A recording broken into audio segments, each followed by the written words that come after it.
strong hand pistol shooting at distance. So you're only using one hand. It's at distance, it's on bullseyes. So I would bring my kids into work and I just sit them on the back of a truck with headphones on and give them snacks. So now I could do all my work and still spend time with them. And they had a blast. They would run around in the grass and, uh, and but they got their hearing protection on and eye protection on. So when you get that busy, you have to, number one, prioritize, but you can't let you like neglect your family. The guys who didn't have family, they were all on their own. They didn't care. They were, they'd spend 12 hours at work, 12 hours a day. And it didn't have any adverse effect on their family because they didn't have one.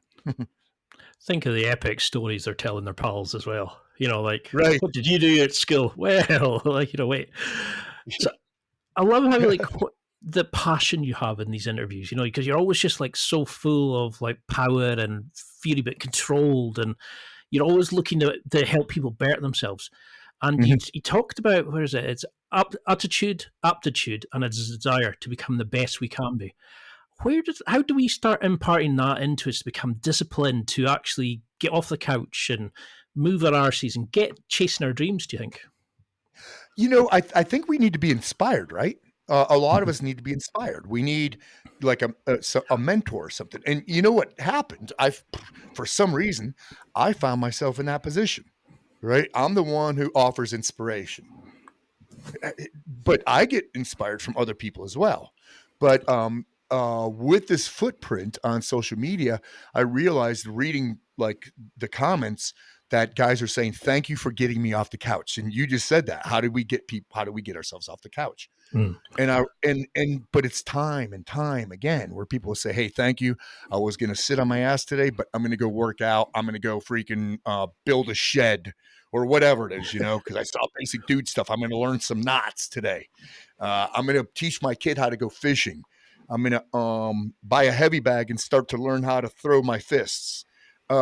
So I found myself in this unique position where I'm that guy who people look for inspiration. But you know what that does? On my lazy days, my fan base inspires me. So now it's a give and take, because I know that because I'm not. I mean, I'm 57 years old now. I don't have the same energy as when I was 47 or even 50.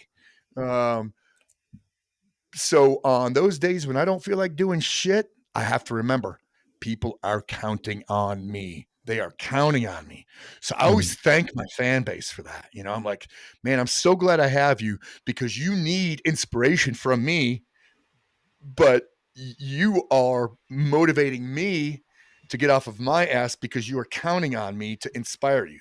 So it's kind of a weird dynamic that I have right now, because a lot of days I don't have the same motivation. I am working off of discipline, but it's a very unique position because I inspire people, but they're counting on me, so they're inspiring me too. It's like that when you see these babies, like with their parents when they work out, the baby copies the parent, and they're saying it's like the kid doesn't do what you tell it to do, the kid will do what you do. So be the inspiration. And it's like that on social media, is we want you to be that person that inspires us to do it. And then that gives you that kind of, yeah, I've got to go do it. I've got to make another video. I've got to inspire the people. And you're certainly doing that. Like, there's love in the comments, and people are going, you've completely changed my life. Now, right. as you can probably see from my face, I carried on eating like I was still training jiu-jitsu and all that during COVID. So I put on a lot of weight. So how do we build our combat chassis